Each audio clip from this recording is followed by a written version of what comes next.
नमस्कार। किसान आंदोलन का आज 21वां दिन है। आज इस मसले पर देश की सर्वोच्च न्यायालय सुप्रीम कोर्ट में दाखिल की गई पब्लिक इंटरेस्ट लिटिगेशंस पर सुनवाई हुई, जिसमें आंदोलन से हो रही यातायात में बाधा, साथ ही किसानों के हक और पक्ष की बातें थी। तो सुप्रीम कोर्ट ने आज आधे घंटे की जो सुनवाई हुई उसमें इशारा किया कि केंद्र मसले को सुलझा नहीं पा रही है। चीफ जस्टिस एक समिति बनाने की सोच रहे हैं जिसमें सभी पक्षों के लोग हों, जिससे मिल बैठकर समाधान निकाला जा सके। कोर्ट ने किसान और सरकार के नाम सुलझाने के लिए कहा है। संकेत मिल रहे हैं कि कोर्ट का मानना है कि केंद्र सरकार ना पहले हल निकाल पाई थी और ना ही आगे भी हल निकाल सकती है। तो ऐसे में कल फिर से सुनवाई होगी। केंद्र, पंजाब और हरियाणा को नोटिस भी दिया गया है आज सुप्रीम कोर्ट की तरफ से। और किसानों से जुड़ा एक और मसला था कि सरकार की कोशिश खुद को किसानों के साथ दिखाने की भी है। इसी के तहत आज एक ऐलान भी हुआ। ये आप सुप्रीम कोर्ट का वो देख रहे हैं, जिस तरह से आज सुप्रीम कोर्ट में 3 याचिकाएं आई और उस पर आज किस तरह से आधे घंटे का विचार विमर्श हुआ। और सुप्रीम कोर्ट की ओर से एक इशारा है। सुप्रीम कोर्ट ने एक लिस्ट मांगी है जो एक समिति में लोग शामिल हो सकते हैं। इसमें किसान संगठन भी होंगे, सरकार की तरफ से होंगे और अनुभवी लोग भी उसमें शामिल हो सकते हैं। तो इस पर अभी बता दें, एक अहम बैठक चल रही है, किसान संगठनों की इमरजेंसी बैठक। हमारी कोशिश थी कि कोई किसान नेता हमें मिले, लेकिन बहरहाल लेकिन एक बड़ा ऐलान हुआ है। वो आपको बता दें कि चीनी के निर्माताओं को निर्यात में सब्सिडी है और सब्सिडी के लिए 3,500 करोड़ का प्रावधान है। केंद्रीय मंत्री प्रकाश जावड़ेकर ने इसका ऐलान करते हुए कहा है कि चीनी निर्यात पर से सब्सिडी सीधे किसानों के खाते में जाएगी और आज कैबिनेट की मंजूरी में बैठक दी गई है। तो हम सीधे चलते हैं अपने सहयोगी शरद शर्मा के पास, जो कि इस समय सिंघू बॉर्डर पर हैं, जहां पर किसान संगठनों की इमरजेंसी अहम बैठक चल रही है। जी शरद, इस समय क्या विचार विमर्श वहां पे चल रहा है सुप्रीम कोर्ट में आज जब ये मामला आया, और ऐसा लग रहा है सुप्रीम कोर्ट के केंद्र तो मामला सुलझा नहीं सकती, तो एक समिति बनाने की ओर सोच रही है। तो उस लिहाज से किसानों में क्या बातचीत चल रही है? देखिए, अभी अलग अलग विचार निजी स्तर पर निकल के आए हैं। किसान जो अलग अलग संगठन हैं उनके एक विचार ये है कि इस बातचीत में ज़रूर शामिल हुआ जाए, क्योंकि बातचीत से बचना जो है किसी बात का हल नहीं होगा। तो दूसरी तरफ ये भी कहा जा रहा है कि समिति तो पहले भी बनाई गई थी, उसका कोई हल नहीं निकला और इस समिति का कोई मतलब नहीं है। तो अभी पहले जो पंजाब के संगठन हैं वो अभी बैठक कर रहे हैं कि सुप्रीम कोर्ट ने अगर ये बात कही है तो इस पे एक राय क्या होनी चाहिए। उसके बाद फिर जो संयुक्त मोर्चा है किसानों का, उसकी बैठक होगी। और इस पे क्योंकि सुप्रीम कोर्ट इस तरफ बढ़ रहा है, उसने संकेत दे दिए हैं कि कमेटी बनाने की बात हो रही है, तो अपनी तैयारी करनी है कि अगर सुप्रीम कोर्ट कहे तो पहली बात तो अगर कमेटी की बात कर रहा है सुप्रीम कोर्ट तो उस पर क्या पक्ष है, और अगर फिर जब हो ही जाए तो फिर उसमें कौन कौन से लोग होने चाहिए, अपना क्या तर्क आगे रखना है, वो किसान संगठन जो है वो अभी कर रहे हैं। क्योंकि सुप्रीम कोर्ट अगर कोई आदेश दे देता है तो किसानों के लिए भी आसान नहीं होगा उस आदेश का उल्लंघन करना। सरकार की बात का तो आसानी से उल्लंघन हो सकता है, लेकिन सुप्रीम कोर्ट की बात का उल्लंघन नहीं हो सकता। तो इसलिए अलग अलग विचार हैं, उस पर विमर्श हो रहा है। किसान हैं वो सरकार का विश्वास नहीं कर पा रहे हैं, वो भरोसे की कमी है। लेकिन किसानों को जो भी किसान ये पंजाब के बैठ के बात करें, क्या सुप्रीम कोर्ट के आश्वासन या समिति बनाने की जो बात वो कह रही है उस पर थोड़ा भरोसा दिख रहा है? हाँ, भरोसा तो है, लेकिन किसानों का ये कहना है कि अगर किसी कमेटी के चक्कर में आकर हमने आंदोलन यहाँ से खत्म किया तो फिर ये हो सकता है कि जो कमेटी होगी उसमें सरकार और किसानों के ही लोग हैं, तो ये तो पहले भी चल ही रहा था। तो सुप्रीम कोर्ट क्या मॉनिटर करेगा इस बातचीत को, ये भी थोड़ा मुश्किल लगता है। तो ये सारे मुद्दे जो इस पर चर्चा करनी है, विश्वास तो है सुप्रीम कोर्ट पे, लेकिन वो सुप्रीम कोर्ट किस तरह का निर्णय करेगा, क्या सुप्रीम कोर्ट मॉनिटर करेगा या डे टू डे इस बात की हियरिंग करेगा, कुछ देखेगा, ये अभी स्थिति साफ नहीं है। तो इसीलिए कमेटी तो आप ये मान लीजिए, अगर कमेटी नहीं भी बनी थी तो भी विज्ञान भवन में जो हो रहा था उसमें भी भी सरकार के लोग थे, उसमें किसान के लोग थे। अगर कमेटी बननी है तो बस ये हो जाएगा कि एक औपचारिक उसका ऐलान हो जाएगा और सुप्रीम कोर्ट की मोहर लग जाएगी। तो अगर केवल बातचीत होनी है तो बातचीत तो पहले भी हो रही है। तो इसीलिए किसान संगठन ये भी कह रहे हैं कि ठीक है, अगर बातचीत की बात हो रही है, कमेटी की बात हो रही है तो ठीक है, बातचीत का रास्ता बंद नहीं होना चाहिए, लेकिन आंदोलन जारी रखते हुए ये बातचीत जो है वो होनी चाहिए। लेकिन अगर सुप्रीम कोर्ट ये कह देता है कि आप पहले अपना धरना जो है वो खत्म कीजिए क्योंकि इससे लोगों को दिक्कत हो रही है, क्योंकि यही पिटीशन कोर्ट के अंदर आई थी, तो किसान क्या करेंगे। तो ये सारा विचार विमर्श हो रहा है। पहले पंजाब के जो संगठन है उनकी बैठक है, फिर संयुक्त मोर्चे की बैठक होगी और उसके बाद निकल के आएगा कि किसान अब सुप्रीम कोर्ट के फैसले के मद्देनजर क्या फैसला करने जा रहे हैं। बिल्कुल, बहुत बहुत शुक्रिया आपका इस अहम जानकारी के लिए। शरद सिंह बॉर्डर पर मौजूद हैं और बता रहे किस तरह से इस समय पंजाब के किसानों की बैठक चल रही है और सुप्रीम कोर्ट का जो रुख रहा है उसका आंकलन इस समय किया जा रहा है। तो एक और खबर किसानों के मद्देनजर आपको बता दें, जिस तरह से दिल्ली में कड़ाके की ठंड पड़ रही है, परसों 4 डिग्री था, आज सुबह 6 डिग्री था, तो रात का पारा जिस तरह से इतना कम हो रहा है, लेकिन जज्बे में किसानों की कमी नहीं हुई है, हौसले पस्त नहीं हुए हैं और किस तरह से पूरी रात काटी। हमारे सहयोगी रवीश रंजन शुक्ला की ग्राउंड रिपोर्ट देखिए।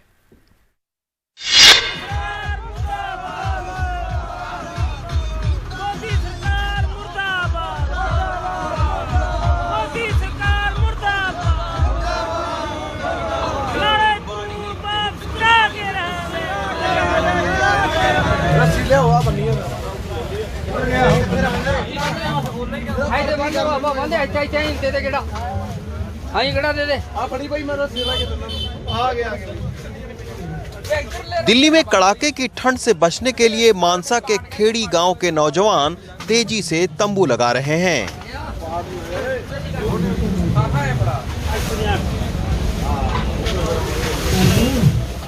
ताकि गांव से आए 2 दर्जन बुजुर्गों को कुछ राहत मिले।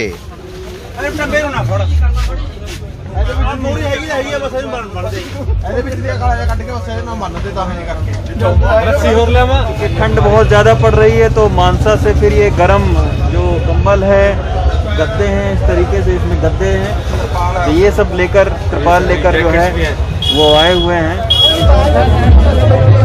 कुछ ही घंटे में दिन की धूप सर्द रात में बदलने वाली है, लिहाजा तंबू और कंबल लेने के लिए भीड़ लगी हुई है। दिल्ली रोहतक राष्ट्रीय राजमार्ग पर दूर दूर तक ट्रैक्टर, ट्राली और तंबू ही नजर आ रहे हैं। किसान खाने की तैयारी में जुटे हैं और खुले आसमान के नीचे नौजवान रोटियां सेक रहे हैं। दोनों पैरों से विकलांग इकबाल सिंह भी भटिंडा के खेमड़ू गांव से आए हैं। चलने से लेकर खाने तक के लिए दूसरे साथियों के भरोसे हैं, लेकिन फिर भी 3 महीने तक धरना देने की बात कह रहे हैं। ठंड बहुत है, मोदी ने काले कानून तक बैठे इतने सड़कों पे, जिन्ना चर मोदी कानून वो नहीं करता उन्ना चर नहीं आते जी। 3 महीना राशन लेके आए, इत्थे रहांगे जी इत्थे। रात के अंधेरे में हम जब आगे बढ़ रहे थे तभी यहाँ मलोट के रानीवाला गांव का जत्था मिला। 65 साल के जसवंत सिंह अपने 20 किलो के डंडे के साथ आए हैं। 20 किलो सर्दी से बचने के लिए काजू बादाम को इसी डंडे से पीस कर खाते हैं। ये है रगड़ा, इसको देसी भाषा में बोलते हैं। और आप बताइए, 60 साल की उम्र से ज्यादा आपकी उम्र है? मेरी 65 साल पे ऊपर है जी। क्या नाम है आपका? जसवंत सिंह। अब जसवंत सिंह जी इसी रगड़े से बादाम रगड़ते हैं, सुबह सुबह पीते हैं, इसीलिए शायद दिल्ली की ठंड कोई प्रॉब्लम जमे हुए हैं यहाँ। हाँ जी, कोई ठंड नहीं, जितना देर मर्जी मोदी यहीं होना देर रवांगे। अच्छा, ये है रगड़ा।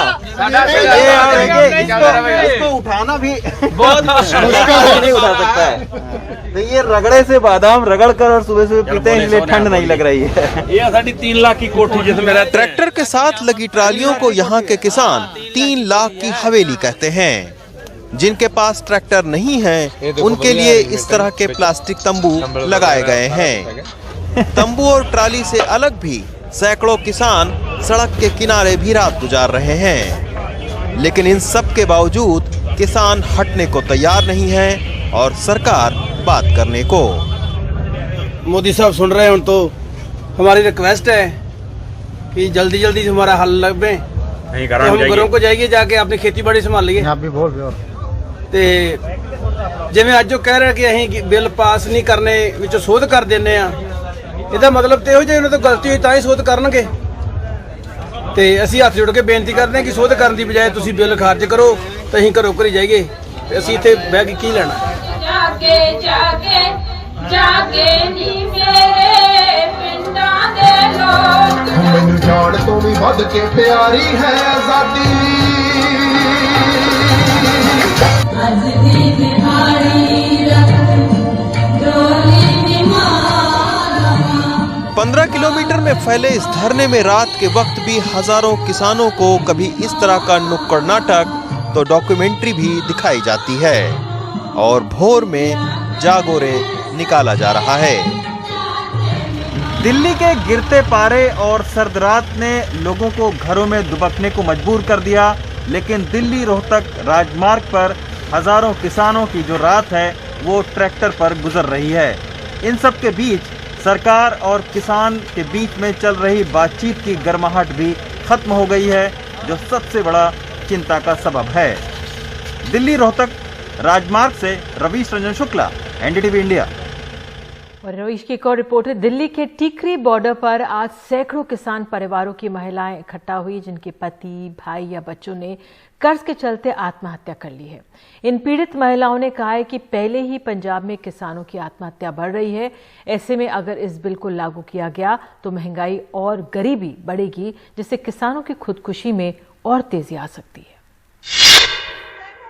दिल्ली के टीकरी बॉर्डर पर इकट्ठा ये वो महिलाएं हैं जिनके अपनों ने किसानी या खेती के कर्ज से परेशान होकर खुदकुशी कर ली। इन्हीं में से एक मानसा की छिंदर कौर हैं।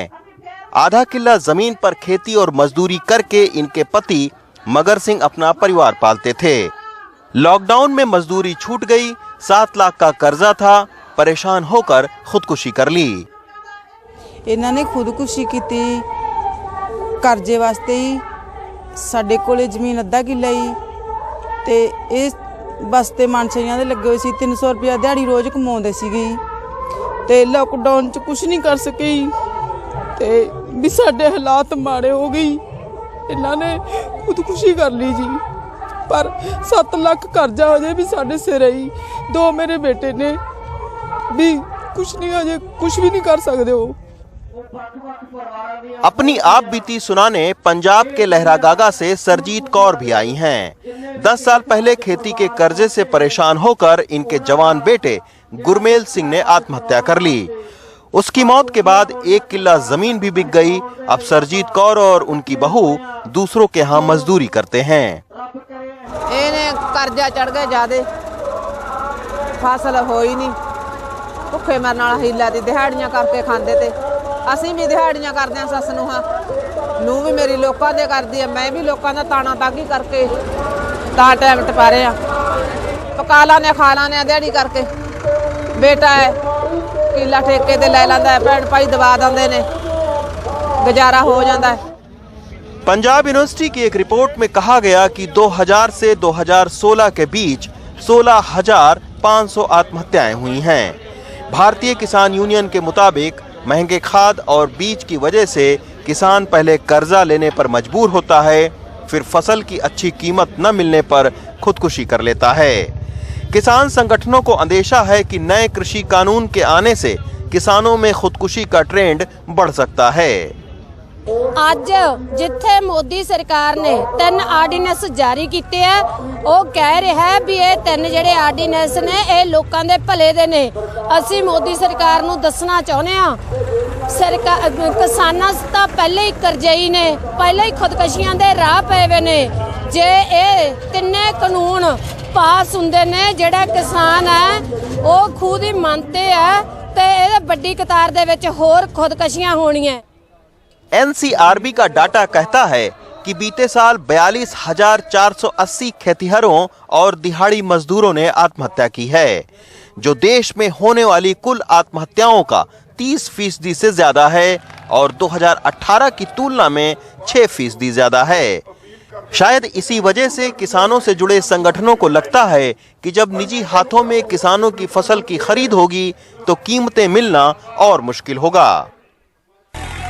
खेती करना लगातार महंगा हो रहा है और छोटे मझोले किसान बढ़ रहे हैं। ऐसे में एक फसल की बर्बादी या सस्ती खरीद किसानों को बड़े कर्जे की तरफ धकेल देती है। टीकरी बॉर्डर से राहुल के साथ रवीश रंजन शुक्ला, एनडीटीवी इंडिया। एक छोटा सा ब्रेक लेते हैं। देश की बात में आगे है उत्तर प्रदेश से खबर। उत्तर प्रदेश की सियासत में असदुद्दीन ओवैसी के उतरने की तैयारी कैसी है, उस पर रिपोर्ट दिखाई। शानदार नए युग का शुरुआत हो रही है सर यूपी में।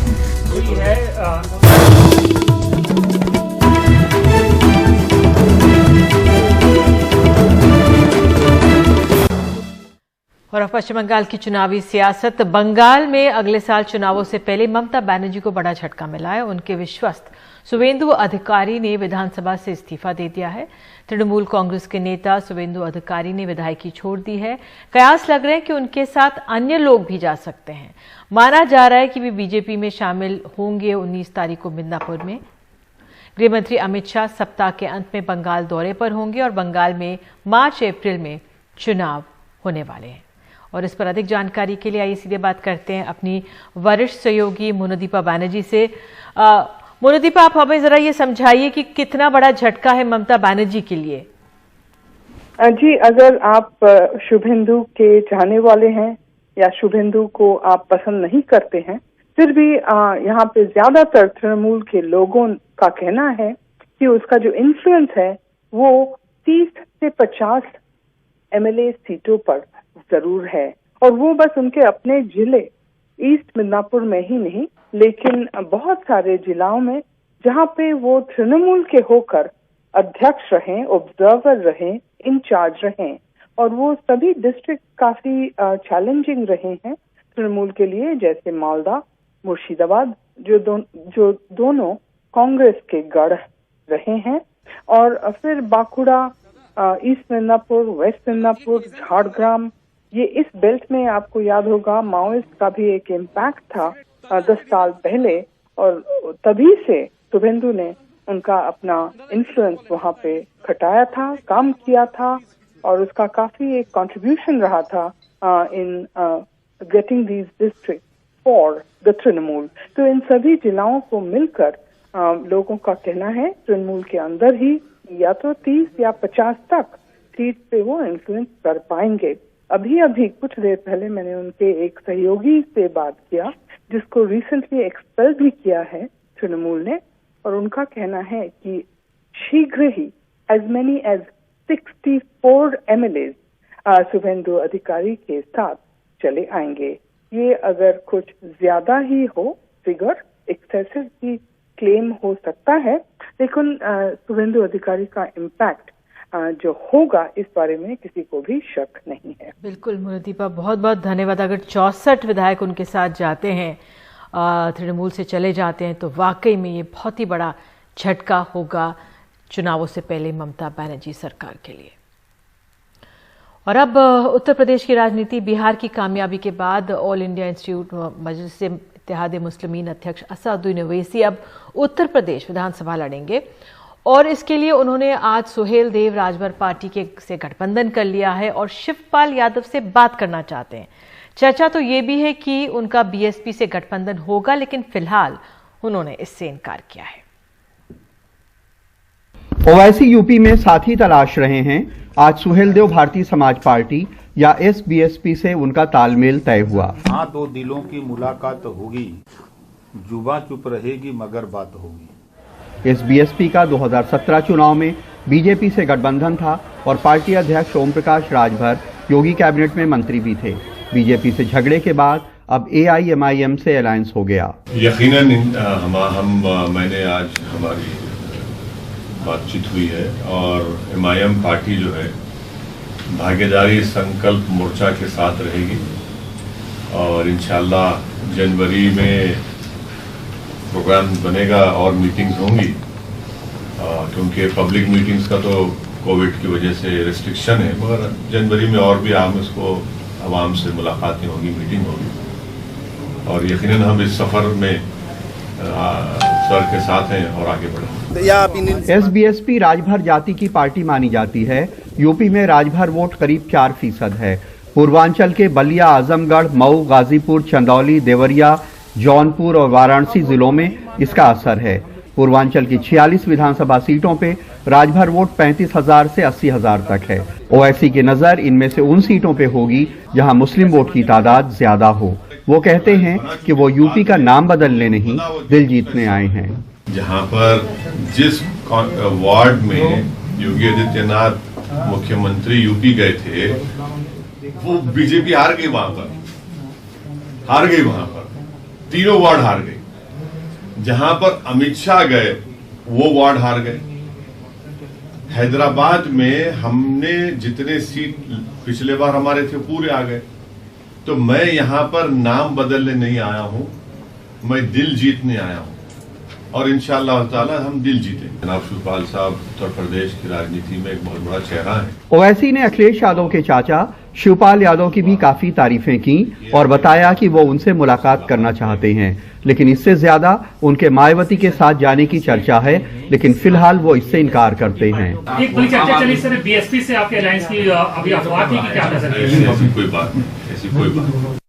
ओवैसी 2017 का विधानसभा चुनाव भी यूपी में 38 सीटों पे लड़े थे, लेकिन जीत नहीं पाए। हालांकि बिहार चुनाव के बाद उन्हें यूपी से भी उम्मीद है। कई लोग उन्हें सेक्युलर वोटों का वोट कटवा मानते हैं, लेकिन ओवैसी के इस पे अपने तर्क हैं। हम जो 20 सीट पे लड़े थे, 5 पे हम जीते और 9 पर गठबंधन जीता, 6 पर बीजेपी जीती और जो हमको उन 6 वोट मिला वो अगर ऐड भी कर दिया जाए गठबंधन को तब भी बीजेपी ज्यादा जीती। बिहार चुनाव के बाद बहुत सारे लोगों को लगता है कि ओवैसी सिर्फ वोट कटवा नहीं है, वोट देने पे वो सीट भी निकालते हैं। छोटी पार्टियों से गठबंधन कर रहे हैं, मायावती के साथ जाने की चर्चा है। केजरीवाल पहले ही यहाँ चुनाव लड़ने की घोषणा कर चुके हैं। इन सबको देखते हुए लगता है कि यूपी का चुनाव काफी दिलचस्प होगा। लखनऊ में कैमरामैन राजेश गुप्ता के साथ कमाल खान, एनडीटीवी इंडिया। और अब छोटा सा ब्रेक लेते हैं और ब्रेक के बाद आगे आपको बताएंगे क्या है स्पेक्ट्रम का गणित और सरकार कैसे करेगी इससे कमाई। The designated authority will make its determination based on approval of a committee.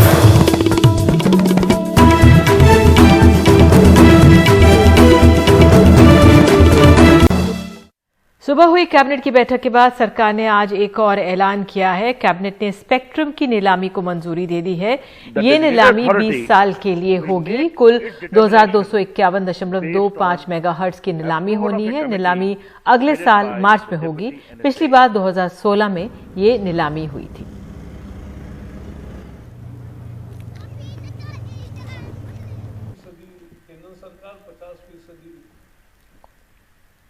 विश्व बैंक ऑफ अमेरिका, इनके बीच में भी एक सहयोग का एमओयू हुआ है। किलोमीटर 2100। स्पेक्ट्रम की नीलामी को कैबिनेट की मंजूरी पूरे टेलीकॉम सेक्टर के लिए एक अच्छी खबर है। सरकार ने यह तय किया है कि 7 अलग अलग फ्रीक्वेंसी बैंड्स में करीब 2251 मेगाहर्ट्ज स्पेक्ट्रम जो है वो एलोकेट की जाएगी, उपलब्ध कराई जाएगी टेलीकॉम प्लेयर्स को और नीलामी के जरिए इसका एलोकेशन होगा। इसका सीधा मतलब है कि भारत में जो अभी टेलीकॉम कंपनियां हैं, जो टेलीकॉम प्लेयर्स हैं, उनके पास अब ज़्यादा स्पेक्ट्रम खरीदने का एक नया अवसर होगा, मौका होगा। और ज़्यादा स्पेक्ट्रम उपलब्ध होने का सीधे मतलब है कि जो टेलीकॉम प्लेयर्स हैं वो और ज़्यादा ग्राहकों को अपने नेटवर्क के साथ जोड़ सकते हैं। जो उनके मौजूदा ग्राहक हैं या जो नए ग्राहक होंगे उन्हें और बेहतर फ़ोनिंग की सुविधा या फिर इंटरनेट और डाटा सर्विसेज की सुविधा मुहैया कराना संभव होगा। बेहतर स्पीड होगी। सुविधाएं मोटे तौर पर जो टेलीकॉम सेवाएं हैं उनकी गुणवत्ता में और स्पीड दोनों में काफ़ी सुधार की उम्मीद है। और सबसे महत्वपूर्ण बात, सरकार ने तय किया है कि इस पूरी प्रक्रिया की जो रिजर्व प्राइस है वो करीब 3,92,000 करोड़ रुपए की होगी। यानी कोरोना संकट के इस दौर में सरकार के लिए राजस्व की कमाई का भी एक नया और बड़ा रास्ता इस प्रक्रिया के जरिए खुल जाएगा। दिल्ली से मोहम्मद के साथ हिमांशु शेखर, एनडीटीवी इंडिया। और एक छोटे से ब्रेक के बाद आपको बता दें, 50 साल बाद करीब 1971 की जंग में लापता सैनिक का पता चला है।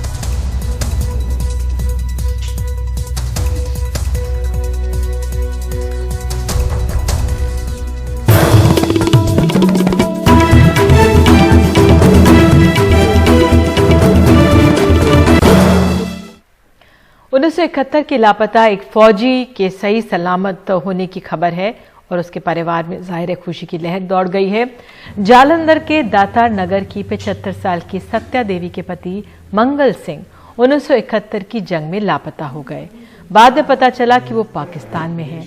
सत्या के पति के इंतजार में बरसों गुजार दिए, करीब 50 वर्ष। अब विदेश मंत्री की तरफ से मिले एक खत में पता चला है कि मंगल सिंह जिंदा है और पाकिस्तान की कोट लखपत जेल में बंद है। ਇਹ ਫਿਰ ਜੂਨਟ ਚ ਗਈ, ਮੈਂ ਵੀ ਨਾਲ ਹੀ ਸੀ ਜੂਨਟਾਂ ਚ। ਫਿਰ ਸਾਡੀ ਜੂਨਟ ਕਲਕੱਤੇ ਚਲ ਗਈ। ਕਲਕੱਤੇ ਫਿਰ ਅਸੀਂ ਕੁਆਟਰ ਇਹਨਾਂ ਲਿਆ ਸੀ। ਫਿਰ ਕੀ ਹੋਣਾ ਸੀ, ਉਹਨਾਂ ਕਿਹਾ ਵੀ ਡੁੱਬ ਗਿਆ, ਵੀ ਬੰਦੇ ਨਹੀਂ ਨਿਕਲੇ ਵਿੱਚੋਂ।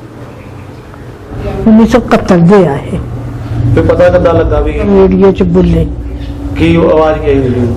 ਇਹਨਾਂ ਕਿਹਾ ਵੀ ਮੈਂ ਮੰਗਲ ਸਿੰਘ ਆ, ਸਾਰਾ ਪੰਜਾਬ ਦਾ, ਮੈਂ ਫੈਮਿਲੀ ਮੈਨ ਆ, ਮੇਰੇ 2 ਬੱਚੇ ਆ। ਤਾਂ ਇੱਕ ਨੂੰ ਦਲਜੀਤ ਸਿੰਘ ਹੈ, ਇੱਕ ਨੂੰ ਬਲਜਿੰਦਰ ਸਿੰਘ ਹੈ, मैं सतनाम कौर मेरी फैमिली ना। खबर के साथ आज के लिए इतना ही। बने रहिए एनडीटीवी इंडिया के साथ। नमस्कार।